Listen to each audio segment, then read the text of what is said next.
ሰበር ዜና አምስት ከፍተኛ የመንግስት ባለስልጣናት በፖሊስ ቁጥጥር ስር መዋላቸው ተሰማም። ለውጊያ የተዘጋጀው ሰራዊት አልዋጋም በማለት አመጽ መጀመሩ ተነገረ።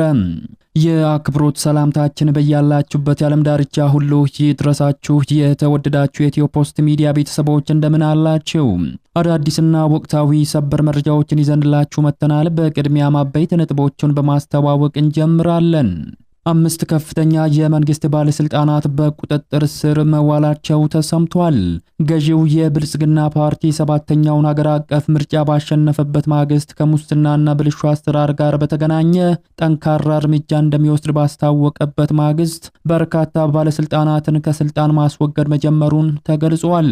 ከሙስና ወንጀልና ከብልሹ አሰራር ጋር በተገናኘ የተጠረጠሩ አምስት ከፍተኛ የመንግስት ባለስልጣናት ከስልጣን ተባረው በአዲስ አበባ ከተማ በፖሊስ ቁጥጥር ስር መዋላቸው ከፍተኛ መነጋገሪያን ፈጥሯል። ከስልጣናቸው የተሰናበቱ ከፍተኛ ባለስልጣናት ስምና ዝርዝርም ይፋ ተደርጓል። በዘገባችን በዝርዝር እናስደምጣችኋለን። በሌላ ሰበር መረጃ ለውጊያ የተዘጋጀው ሰራዊት አልዋጋም በማለት አመጽ መጀመሩ ተነግሯል። በፌደራል መንግስቱና በህወሓት ኃይሎች መካከል ያለው የዲፕሎማሲ ገመድ ተበጣጥሶ ወደ ወታደራዊ ፍልሚያ ለማብራት በተቃረበበት ወቅት ለውጊያ የተዘጋጀው የጦር ሰራዊት አልዋጋም በማለት አመጽ መጀመሩን በተመለከተ ጀነራሉ አስደንጋጭ መግለጫን ሰጥተዋል። የትግራይ መሪዎች በበኩላቸው ለጦራቸው ክተት ማወጃቸው ተገልጿል። በዝርዝር እንመለከተዋለን። በሌላ በኩል በአምስት ግንባሮች መጠነ ሰፊ ውጊያ መቀስቀሱ ተሰምቷል። መከላከያ ሰራዊቱ በአምስት የተለያዩ ግንባሮች እየተዋጋ እንደሚገኝ ተረጋግጧል።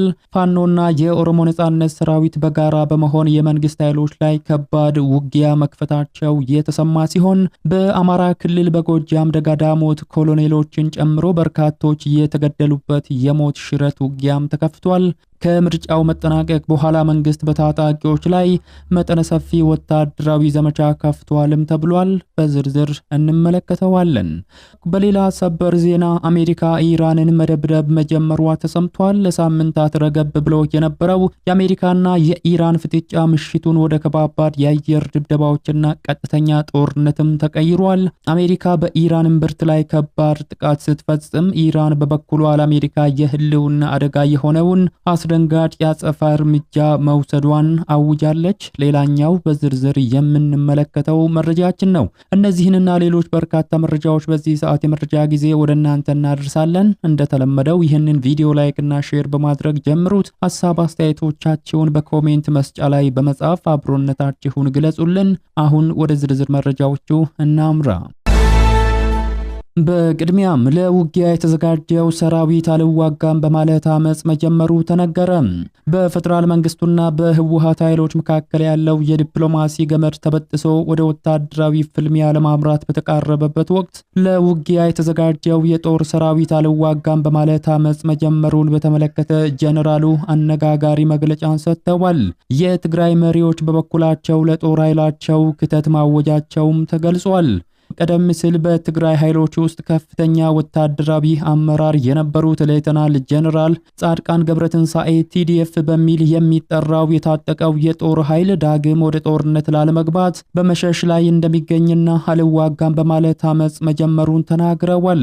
ጀነራሉ በትግራይ ክልል የሚገኘውን የህወሓት አመራሮች በጽኑ የኮነኑበትን ይህንን አስተያየት የሰጡት ሰኔ 19 ቀን 2018 ዓ.ም ባደረጉት ንግግር ነው። ጀነራል ጻድቃን ገብረትንሳኤ እንደተናገሩት ቀደም ሲል በህወሓት ስር ሆኖ ሲዋጋ የነበረው ጦር አሁን ላይ ዳግም ወደ ጦርነት ውስጥ ላለመግባት ምርጫው አድርጎ አመጽ ጀምሯል ሲሉ ሁኔታውን አስረድተዋል። ቲዲኤፍ የሚባለው ጦር እየሸሸ ቤቱ ተቀምጧል፣ አልዋጋም ብሏል ያሉት ጀነራሉ ይህ ውሳኔ በህወሓት መዋቅር ውስጥ ያለውን ከፍተኛ መበታተንና የኃይል መመናመንን የሚያመላክት ነው ብለዋል። ጀነራሉ በህወሓት መሪዎች ላይ ያላቸውን ከባድ ወቀሳ ሲቀጥሉ በክልሉ ስልጣን ላይ ያሉ አካላት አሁንም የጦርነት አባዜ እንዳለቀቃቸውና ይህንንም የሚያደርጉት ከውጭ ኃይሎች በሚሰጣቸው ትዕዛዝ መሰረት መሆኑን አጋልጠዋል። ትግራይ ያሉ መሪዎች ከሻቢያ የሚሰጣቸውን ተልእኮ ተቀብለው የጦርነት ፍላጎታቸውን አሁንም አልተውም፣ ነገር ግን አቅማቸው ስለተመናመነ እያወላወሉ ነው ሲሉ የአመራሮቹን የፖለቲካዊና ወታደራዊ አቋምን ወቅሰዋል። ህወሓት ቀደም ሲል ክልሉን ይመራበት የነበረው የቁጥጥርና የማስተዳደር አቅም ማጣቱን የገለጹት ጄኔራሉ ቡድኑ ስልጣኑን ለማስጠበቅ ሲል ወደ አምባገነናዊ አፋኝ መመሪያዎችን እያወጣ ይገኛል በማለትም አመላክተዋል። በፊት ማስተዳደር በቻሉበት አቅም ማስተዳደር ስላልቻሉ አፋኝ ህግ አውጥተው ማስተዳደር ነው የሚፈልጉት ያሉት ጄኔራሉ ቡድኑ በቅርቡ ያወጣቸውን አስገዳጅ የወታደራዊ ምልመላና የገንዘብ ቅጣት ህጎችን በተዘዋዋሪ መንገድ ኮንነዋል። አክለውም ቀደም ሲል የሰሩትን ወንጀሎች ለመሸፈን ሌላ ወንጀል እየሰሩ እንዳለ ይሰማኛል ሲሉ በህወሓት አመራሮች ላይ ያላቸውን ጽኑ ጥርጣሬና የክስ አስተያየትንም ሰንዝረዋል። ይህ የጀነራል ጻድቃን ገብረትንሳኤ መግለጫ የህወሓት አመራሮች የፕሪቶሪያውን ስምምነት በመጣስ አዲስ ጦርነት እየቀሰቀሱ ይገኛሉ በማለትም ተናግረዋል። ወደ ቀጣዩ መረጃችን ስናመራ በ5 ግንባሮች መጠነ ሰፊ ውጊያ መቀስቀሱ ተሰማ። መከላከያ ሰራዊቱ በ5 ግንባሮች እየተዋጋ እንደሚገኝም ተረጋግጧል። ፋኖና የኦሮሞ ነጻነት ሰራዊት በጋራ በመሆን በወለጋ የመንግስት ኃይሎች ላይ ከባድ ውጊያ መክፈታቸው ተሰምቷል። በአማራ ክልል ደግሞ በጎጃም ደጋዳሞት ኮሎኔሎችን ጨምሮ በርካቶች የተገደሉበት የሞት ሽረት ውጊያ ተደርጓል። ከምርጫው መጠናቀቅ በኋላ መንግስት በታጣቂዎች ላይ መጠነ ሰፊ ዘመቻ መክፈቱም ተነግሯል። እነዚህ ዘመቻዎች በዋናነት ያነጣጠሩት ደግሞ የተለያዩ የክልል አማጺዎች ይገኙባቸዋል ተብሎ በሚታሰቡ አዋሳኝ ቦታዎችና በታጣቂዎች ጠንካራ ይዞታዎች ላይ ያነጣጠረ ነው ተብሏል። ውጊያዎቹን በተመለከተ የመከላከያ ሰራዊትና የክልሉ ኮሚኒኬሽን ቢሮ መረጃዎችን አጋርቷል። የክልሉ ኮሚኒኬሽን ቢሮ ከሰሞኑ በሰሜን ወሎ ቀጠናዎች ስለተደረገው ውጊያ አጭር መረጃን ያጋራ ሲሆን የ13ኛ እዝ ክፍለ ጦሮች ባለፉት 3 ቀናት በዞኑ ከአቡነ ዮሴፍ እስከ ኩል መስክ ኦፕሬሽን ማድረጋቸውን ገልጿል። የፋኖ ይዞታዎችና መደበቂያ ቀጠናዎችን የማጽዳት ኦፕሬሽን የሚል ስያሜ በተሰጠው በዚህ ዘመቻ መከላከያ ድል እየቀናው ነው በማለትም ቢሮው አክሏል። ከአቡነ ዮሴፍ እስከ ኩልሙስክ ያለው አካባቢ የፋኖ ዋና የጦር ሰፈር ወይንም ቤዝ መሆኑን የገለጸው መረጃው በሰሞነኛው የ3 ቀናት ኦፕሬሽን የጦር ቤዙን ማጽዳት መቻሉን ገልጿል። ይህ የተጠናከረ የፍተሻ ስራ በሚካሄድበት ወቅት የምስራቅ አማራ ብሔራዊ መረጃና ደህንነት የጠላት ጥይትና የጦር መሳሪያ የተደበቀበትን ስፍራ በትክክል በመጠቆም ከፍተኛ እገዛን አድርጓል ብሏል። ለአብነትም የፋኖና የህወሓት ኃይሎች በሚገኙባቸው የሰሜን ወሎ አካባቢዎች እንዲሁም ፋኖና የኦሮሞ ነጻነት ሰራዊት ይገኙባቸዋል በተባሉ የወለጋ ቀጠናዎች ከፍተኛ ውጊያዎች እየተደረጉ እንደሚገኝም ተመላክቷል። በተጨማሪም እንደ ጎጃምና ደቡብ ጎንደር ያሉ የፋኖ ጠንካራ ይዞታዎች ናቸው በሚባሉ አካባቢዎች ላይም የመንግስት ኃይሎች ለ7 ቀናት የሚዘልቅ አዲስ ዘመቻን እያከናወኑ ነው ተብሏል። ይህንን በተመለከተ መግለጫ ያወጣው የመከላከያ ሰራዊት በወለጋ ፋኖና ኦነግ ሸኔ ተጣምረው ጥቃት ለመክፈት መንቀሳቀሳቸውን ይፋ አድርጓል። በምስራቅ ወለጋ ዞን የተሰማራው የማዕከላዊ እዝ አዛዥ የሆኑት ጄኔራል ዘውዱ በላይ በግንባር ተገኝተው ምልከታ ማድረጋቸውን አስታውቀዋል። ጄኔራሉ ጽንፈኛ ሲሉ የጠሩትንና በኦሮሚያ ክልል እየተዋጋ የሚገኘውን የፋኖ ኃይል የመስፋፋት አጀንዳን እያቀነቀነ ነው ሲሉ በተስፋፊነት ወንጅለዋል። ጄኔራሉ አክሎም የእያንዳንዱ የሽብር ቡድን ተልዕኮ ህዝብን ከህዝብ መለያየት መፍጠርና ሰራዊቱን ከህዝብ ለመነጠል የታሰበ በመሆኑ ሰሞኑን በተወሰዱበት እርምጃ ከፍተኛ ጉዳት ደርሶባቸዋል ብለዋል። የእዙ ጣና ክፍለ ጦር የአንድ ሬጂመንት አዛዥ የሆኑት ሻምበል ኩምሳ ከበደ በበኩላቸው ፋኖና ኦላ በጥምረት ሰራዊቱ ላይ ጥቃት መክፈታቸውን አረጋግጠዋል። በእንዲህ መልኩ በጎጃም ወሎ፣ ደቡብና ማዕከላዊ ጎንደር እንዲሁም ወለጋ ቀጠናዎች መጠነ ሰፊ ውጊያዎች እየተደረጉ ሲሆን መከላከያ ድል እየቀናው እንደሆነ ሲገልጽ፣ በአንጻሩ ታጣቂዎች ደግሞ ጥቃቶችን እየመከቱ ድል እየተቀዳጁ መሆናቸውን ይገልጻሉ። የፋኖ ታጣቂዎችን ከአማራ ክልል አጠፋለሁ የሚለው መከላከያ ካለፉት ቀናት ወዲህ የበረታ ዘመቻዎችን እያደረገ ይገኛል። እነዚህ ዘመቻዎች በተለይም በጎንደርና ራያ ቀጠናዎች የበረቱ ናቸው። እነዚህ ዘመቻዎች ተጠናክረው እንደሚቀጥሉም የምስራቅ እዝ አዛዡ ጄኔራል መሐመድ ተሰማ ከሰሞኑ ሲናገሩ ተደምጠዋል። በሌላ ሰበር መረጃ አሜሪካ ኢራንን መደብደቧ ተሰማ። ለሳምንታት ረግቦ የነበረው የአሜሪካና የኢራን ፍጥጫ ምሽቱን ወደ ከባባድ የአየር ድብደባዎችና ቀጥተኛ ጦርነት ተቀይሯል። አሜሪካ በኢራን እምብርት ላይ ከባድ ጥቃት ስትፈጽም፣ ኢራን በበኩሏ በአሜሪካ የህልውና አደጋ የሆነውን አስደንጋጭ የአጸፋ እርምጃ መውሰዷን አውጃለች። የአሜሪካ ጦር ሰራዊት ማዕከላዊ እዝ ወይንም ሴንትኮም ባወጣው አስቸኳይ መግለጫ አርብ ዕለት ምሽት በኢራን ወታደራዊ ይዞታዎች ላይ ኃይለኛና መብረቃዊ ጥቃት መፈጸሙን አረጋግጧል።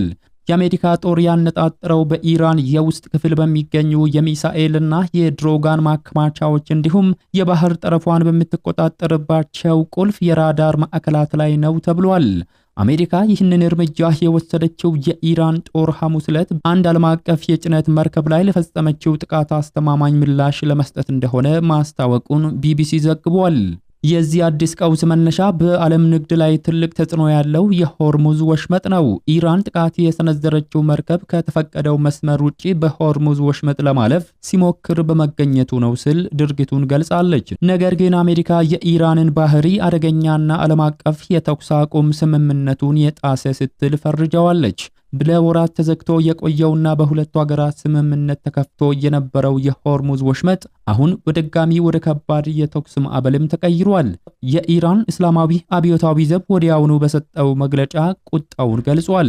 አሜሪካ የተለያዩ የሐሰት ምክንያቶችን በመደርደር በኢራን የባህር ዳርቻዎች ላይ ጥቃት ፈጽማለች ያለው አብዮታዊ ዘቡ ዝርዝሩን ባይገልጽም በአካባቢው በሚገኙ የአሜሪካ የጦር ሰፈሮችና ይዞታዎች ላይ አስቸኳይና ከባድ የአጸፋ እርምጃ መውሰዱን በይፋ ገልጿል። ኢራን አክላም ባወጣችው መግለጫ ይህ ጥቃት በአሜሪካ በኩል እንደገና የሚደገም ከሆነ ቀጣዩ ምላሻችን ካሁኑ እጅግ የከፋና ምድርን የሚያናውጥ ይሆናል ስትል የመጨረሻ ማስጠንቀቂያዋን አስተላልፋለች። ለወራት ተዘግቶ የቆየው የሆርሙዝ ወሽመጥ በአሜሪካና በኢራን መካከል በተደረሰው ስምምነት ተከፍቶ መርከቦች ከአካባቢው መውጣት መጀመራቸው የሚዘነጋም አይደለም። ወደ ሌላኛውና ወደ መጨረሻው ሰበር መረጃችን ስናመራ 5 ከፍተኛ የመንግስት ባለስልጣናት በቁጥጥር ስር መዋላቸው ተሰማም። ገዢው የብልጽግና ፓርቲ 7ኛውን ሀገር አቀፍ ምርጫ ባሸነፈበት ማግስት ከሙስናና ብልሹ አሰራር ጋር በተገናኘ ጠንካራ እርምጃ እንደሚወስድ ባስታወቀበት ማግስት በርካታ ባለስልጣናትን ከስልጣን ማስወገድ መጀመሩ ተነግሯል። ከሙስና ወንጀልና ከብልሹ አሰራር ጋር በተገናኘ የተጠረጠሩ 5 ከፍተኛ የመንግስት ባለስልጣናት ከስልጣን ተባረው በቁጥጥር ስር መዋላቸው ከፍተኛ መነጋገሪያን ፈጥሯል። በአዲስ አበባ ከተማ የድሆችን ቤት በመቀማት የተጠረጠሩ 5 ከፍተኛ አመራሮች ናቸው ከኃላፊነታቸው የተሰናበቱት። የአዲስ አበባ ከተማ አስተዳደር ለግል ጥቅማቸው ሲሉ ህዝባዊ አደራን በመጣስ ንጹሃን ዜጎችን ከቀበሌ ቤት ያፈናቀሉ የክፍለ ከተማና የወረዳ ከፍተኛ አመራሮች ላይ የማያዳግም እርምጃ መውሰዱን አስታውቋል። በንፋስ ስልክ ላፍቶ ክፍለ ከተማ ወረዳ 5 የተፈጸመው ይህንን የመልካም አስተዳደር እክል ተከትሎ 3 የክፍለ ከተማና 2 የወረዳ በአጠቃላይ 5 ከፍተኛ የብልጽግና አመራሮች ከተሰጣቸው ኃላፊነት መባረራቸው ተነግሯል። ጉዳዩን አስመልክቶ ከተበዳዮች የተገኘው መረጃ እንደሚያመላክተው ከፍተኛ አመራሮቹ ስልጣናቸውን ያላግባቡ በመጠቀም በአቅመ ደካሞች ላይ አስከፊ ድርጊት ፈጽመዋል ተብሏል። ህመምተኛ የሆኑ አረጋውያንን ጨምሮ በርካታ ነዋሪዎችን በውድቅት ሌሊትና በማለዳ በፖሊስና በኮንስትራክሽን ሰራተኞች አስከብበው ንብረታቸውን በየጎዳናው ላይ እንዲበተን ያስደረጉ እነዚህ የመንግስት ሹማምንት ላይ ነው እርምጃው የተወሰደው። ይህ ህገወጥ ድርጊት ሪፖርት የደረሳቸው የከተማ አስተዳደሩ የበላይ ኃላፊዎች ጉዳዩን በአስቸኳይ እንዲጣራ አድርገዋል የተባለ ሲሆን ፍትህ የተነፈጉ ዜጎችም በአስቸኳይ ወደ መኖሪያ ቤታቸው እንዲመለሱ ተደርጓል። መንግስት ቤት ሰርቶ ለድሆች ይሰጣል እንጂ ከቤት ድሃ አስወጥቶ ራሱ የሚገባበት አመራር የለውም ያሉት የክፍለ ከተማው ዋና ስራ አስፈጻሚ አቶ አህመድ ሐሴን ከኃላፊነታቸው የተሰናበቱ ባለስልጣናትን ስምን ከመዘርዘር ተቆጥበዋል።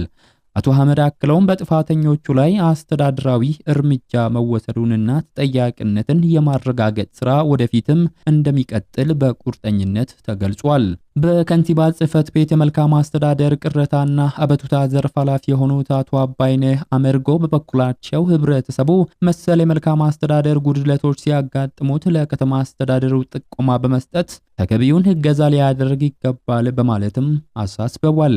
የተወደዳችሁ የሚዲያችን ቤተሰቦች ለሰዓቱ ያዘጋጀንላችሁ መረጃዎች የተከታተሏቸውን ይመስሉ ነበር። ከሰዓታት በኋላ በሌሎች አዳዲስ መረጃዎች ዳግም እስከምንገናኝ በያላችሁበት መልካሙን ሁሉ ተመኘን።